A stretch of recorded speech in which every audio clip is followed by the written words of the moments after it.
من خلال زملائي. الآن نرحب بأسئلتكم. تفضل.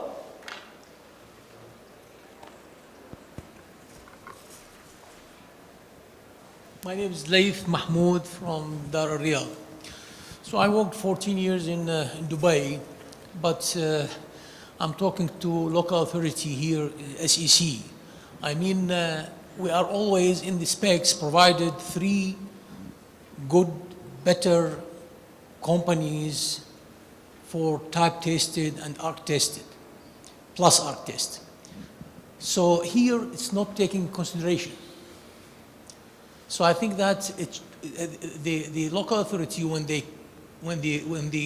all the drawing come to the SEC, and the contractors as well, they provided their certificates about the type tested plus ARC test, because the ARC test, as you show here, it's very dangerous for the human being.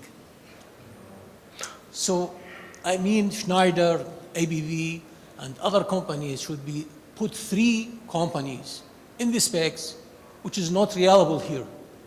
They are not accepted here in the specs to put any company. Are you agree with me or not? First of all, thank you very much. I think it's a comment more than a question, a recommendation. So we really thank this thought. But I think the question should be asked for somebody in SEC who could answer this. So we are here from the SEC. I mean, thank you. تفضل.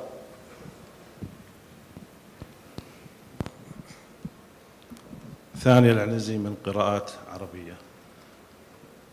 I'll speak in English, and the question for you. Obsolescence program is costly program. However, in the guidelines of making a call of obsolete or not obsolete, have you considered safety as one of the guidelines in the obsolescence program or not?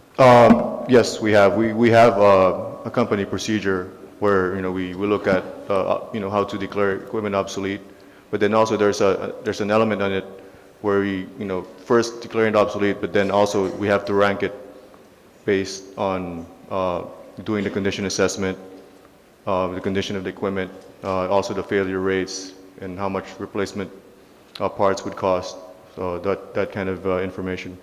But regarding if it's unsafe, that would be a separate. If it's unsafe, it just goes directly to the front of the line, because the obsolete program is just for obsolete equipment. It would be a separate, if you could call it separate funding.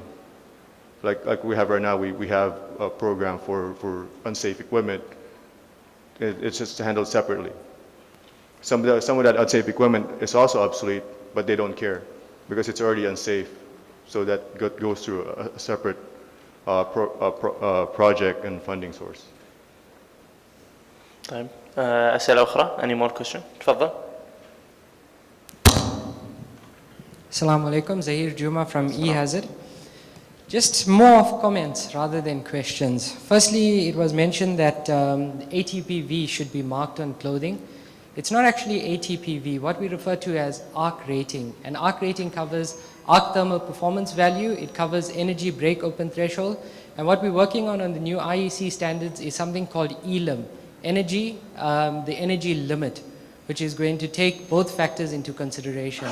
So that's very important that we mark clothing with ARC rating and not necessarily ATPV. ATPV is characteristic of certain materials. Then there was also a comment that greater than 40 calories per centimeter squared is not acceptable. And we've done, as I mentioned previously, over 175 accident investigations with regards to arc flash. And the major component is thermal. So even where we saw greater than 40 calories per centimeter squared, I understand that arc blast is a reality and needs to be taken into consideration, but the reality from practice tells us that we need to protect thermally, and thermal is the big issue. So above 40 calories per centimeter squared, although you do have arc blast energy, the thermal aspect is actually of more importance. So the point I'm making is we have not seen anybody die because of the pressure blast. Okay, I Right. think Mohammed will take it. Okay, sorry, can I just make the last comment and then I'm done? And then the last comment was with regards to fault clearing time as the driving factor. I think here we've also got to be very careful because you get two types of energy. One is the available energy, which is from the piece of equipment, and the other is obviously the incident energy, which is upon the worker. From a most contributing point of view, the most contribution is from distance, because distance decreases your energy by square, whereas time and fault current is almost nearly a linear relationship. Thanks.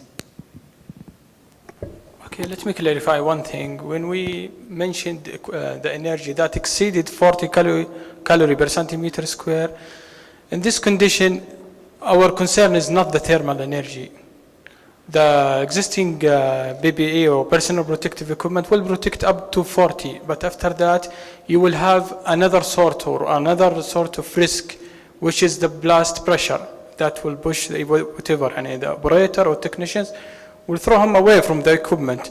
And this is a big concern, and there is no PPE will protect from this energy.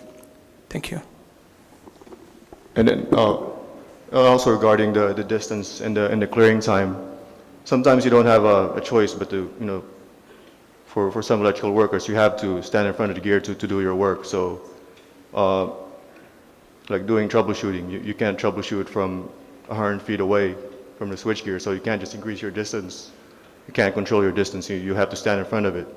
So in that case, really the best way is to control the time, to reduce that arcing time, so you reduce the energy, so the arc flash energy would be much lower versus the original arc flash energy. Okay. شكرا أعزائي الحضور. ننتقل للفقرة. شكرا جزيلا رئيس الجلسة، وندعوك مشكورا لتكريم المتحدثين. ونبدأ بالمهندس محمد أحسن، مهندس طاقة أول، شركة قراءات عربية، المملكة العربية السعودية.